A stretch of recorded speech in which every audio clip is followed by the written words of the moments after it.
Show, and I'm Monica Brant, obviously, and so excited to have you on. And I just, before I start talking to you, I just have to share with my guests and viewers that will be tuning in, and obviously listening in later as well. You are the owner and founder of Mylo Obstacle Fitness and Obstacle Depot. Can't wait to hear more about this stuff. You're a Marine, so thank you so much for your service to our country. You're an elite athlete, which I have some questions about. I'm so interested in that too. You're known as being the top expert on obstacle technique and has helped expand the OCR over the races throughout the United States. You have a passion for motivational speaking, and you have helped hundreds of thousands of people through your speaking engagements, your team building, and obviously your coaching, which I have had the pleasure of being coached by you as well. You are also a loving father and an entrepreneur. So for those of you that don't know you, this is Mylo Villanueva. Yes, there you go. Oh my gosh. Okay, so how did we get, let's see, I'm trying to be conscious of the time. And I know I had a little blackout there for a moment. So I want to talk about, obviously, MOF. So but before that, you've been an elite athlete yourself. So can you share what does that actually mean? I've heard a lot of people talk about being an elite athlete. So in OCR, and so that's not, OCR, I've played around a little bit in it, but I don't really know kind of the ins and outs. So are there actual races that you have to complete or have accomplished so much to be considered an elite athlete, or is it just you race in the elite level and that's what it is? So obstacle course racing has developed quite a bit. So back in the day, I mean, man, it was crazy seeing from when I first started, when obstacle course racing first came on the scene to what it is now. So like when I was podiuming, that's kind of like what I kind of considered elite. Now they actually have different waves. They have open wave, age group, elite group, and even it's different according to the races that you go to. So I consider that, man, I don't know about for obstacle course racing per se, but I know as an elite athlete, what I consider an elite athlete is somebody that is willing to push themselves harder when they're already tired and dead.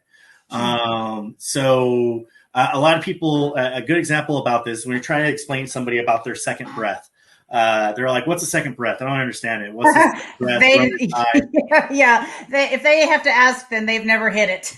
Exactly. Yeah, exactly. And then the way I explain it is like, man, it's when you have ran to where you feel like you're about to die, and you feel like you got nothing left in the tank, and you run about 15 more minutes after you've already died and I've already like, there's no way I can do this anymore. And then all of a sudden you get this like boost of energy out of nowhere. And you're just like, what just happened? It's like someone just shot you with, a bunch of caffeine and you're just like whoop, all over the place.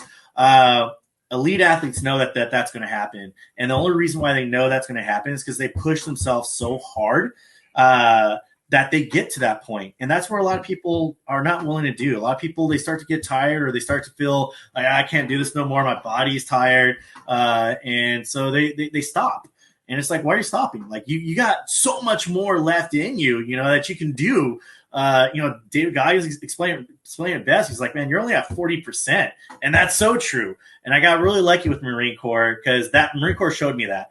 because I remember when I was in boot camp, we had this 40-mile hike that we had to go on, and I had, I was like maybe 140 pounds at that point. I got like a 70-pound, ruck and gear and all this, and then they had me carry this the 249 saw, which is a machine gun. And I remember like I was ready to quit at like mile 8. I was like, there's no way I can't do this. My strap broke to my machine gun, so I'm literally carrying it on these bony, scrawny forearms that I could barely lift anything on. And I was like, you want me to carry this for like another 32 miles? Like, you're out your mind. And this is in Hollywood Marine, so we're in San Diego where there's actually mountains at, and I just didn't think I could do it. And I remember I kept telling the drill instructor I want to quit. He's like, shut up, Villanueva, get back in line. And so I go, and I'm always very fast. I was always used to being in the front, and when I started dropping, and I didn't even see my platoon anymore, I was dropping back, and I'm like in the last, like almost last person. And I just remember like I'm giving up, like screw this. When you get to the top of the mountain, and I'm just going to quit. So like get to the top of this mountain, I throw my ruck on the floor, throw my machine gun on the ground, and an M16H service rifle, which you're never supposed to do that. Oh boy, did I get chewed out afterwards. But I told my drill instructor, I was like, it's it, I quit, I'm done with this. And he's like, you are done, you finished it, you got to the top of the hill, this was it, this was your last thing. And I was like, you gotta be kidding me. I was like, I was ready to quit like 5, just so much further ago, and I just made it somehow. I mean, literally, I got so tired, I fell asleep while I was marching. Like, I was marching in, I fell asleep, ran into a hill, fell asleep again, ran into a tree, and I was just like, wow. And at that point, I realized that your body can just go so much further than what you think it can go. And then joining the Marine Corps run team, that taught me that too. I was literally running with guys. At that point, I was like 18-minute 3 miles. These guys were running 15-minute 3 miles. They're booking, and I'm trying to catch up to them. I'm in Monterey, California. There's hills galore. And I remember like, okay, we're going to go out on this run. And so when I go out on the run, or I guess 6-mile run, I was like, this is my first run with the Marine Corps run team. I've never ran further than 3 miles, and we're running 6 miles. And not only are we running, we're running on the beach, running down Pacific Grove, Highway 68, and running on the beach, then running up. And of course, our very last hill is Franklin Hill. That's like, you can literally step out and touch the hill. It's so steep. And man, I was just running as fast as I could, just to see the last person's head just dip below every single time on that horizon of a hill. Oh my and God. I was just done. But somehow I did it, And then through just training, I wound up becoming the fastest person. So I wound up becoming captain of the Marine Corps run team, running with them. We're doing their 2-mile, 10-mile races. I was doing 10 miles at 56 minutes or so. And I was just booking. But you realize, but you never know until you go through that, And I got me being a Marine has actually made me do more things than I never thought I would. And it's basically just because of the name. Because what I'd hear, oh, I thought you were a Marine. Why can't you do this? Oh my God, here we go. I'm spelling Aussie style down the side of a cliff because I'm a Marine. There's a bunch of Army people around me. Or when I'm running in Monterey, it's a group, a bunch of other branches. So I'm like dead tired. I'm like barely like getting my arms, like I can't run no more. What's going on? And then here comes Air Force. Oh God, Air Force is here. I can't let them see a Marine do this. So I'm like trying to book along there. And they're like, okay, Air Force is almost got it. Right, cool. I'm like dead again. I'm like, I'm just gonna walk this little in there. Here comes Navy. God dang it, Navy, are you serious? Squid's coming out. I thought you guys didn't even run. You're not even supposed to be runners. Where's the water at? What are you doing? So it's like, I got really being a Marine, holding that status has really got me through so much. And I think even as an elite athlete, when people, designate that eliteness to you, I mean, like now you're around everybody, you're like, crap, man, I really got to be able to knock this out. I really got to be able to perform. Even when I was doing the obstacle course racing, when I saw the rig the first time, at that point I was like 205 pounds. And, now they have me hanging from like ring to a pipe to this, to that. And they had the rig set up. My first time ever experiencing the rig, they had the rig set up right in front of my racing team. So I had the Lone Star Spartans there, my racing team. there in front of the rig, and everyone knows me as the obstacle guy. And I was like, oh my God, I cannot fail this. So all I was thinking was like, I had this adrenaline pumping. I was like, I'm going to hold on for dear life for every single little ring, every single little pipe.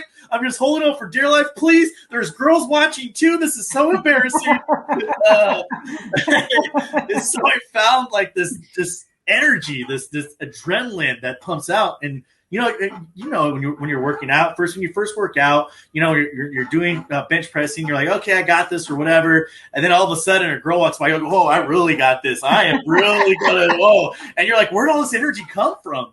But you learn how to tap into that. And I think elite athletes, they learn how to tap into that extra adrenaline, that extra surge of energy. And then they tap in that, especially when they're tired and think they can't go no more. Muhammad Ali said it best. I'm going to ask him, how many sit-ups can you do? He's like, I don't know. I don't count until I'm tired. And I was like, man, that's an elite athlete right there. Yeah.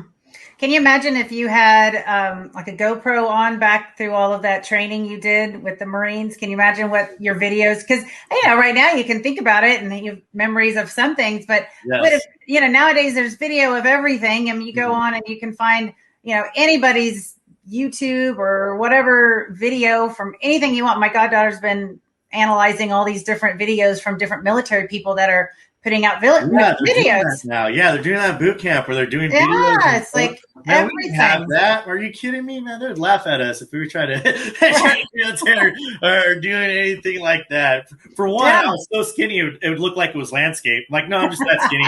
Yeah, sorry. I'll try to stand forward. It looks like I'm standing to the side, but I'm not. I'm just that skinny. It was. Yeah, that'd be crazy, because I think you learn a lot from your past. You have to go through the experiences in order, and you got to face the adversity in order to overcome it. And you need those adversities. When I do the hurricane heats, or when I hold my own endurance races, Hawk Light, Marathon, or I do, the 𝗬𝗂 or 𝗬𝗬𝗃 or whatever, a lot of people are like, aren't you past that now? Like, you've already done so many, like, aren't you done with that? I'm like, no. I was like, I have to be reminded of that constantly. And on top of that, I'm helping other people, but mainly it's just like, I have to be constantly challenging myself. Because if I don't, then I'm just gonna get complacent. And then the main reason why I do all these races, why I do all the endurance races and stuff like that, is because I want my daughter to see that no matter what you put your body through, you can always get through it. There's always a light at the end of the tunnel with that. So absolutely, I want her to know that. Absolutely. Well, you certainly are walking your talk, right? You're walking your talk, or maybe running your talk. Running, crawling, bleeding. Hi, everyone. Monica here. Just wanted to thank you so much for watching the Monica Brant Show. And don't forget to subscribe, like, share these videos. And, and that little bell notification. Don't forget to click that so you'll get more great content every time there's a show uploaded or a video or anything else. So you guys, thank you so much for your support. And as always, stay fit and love life.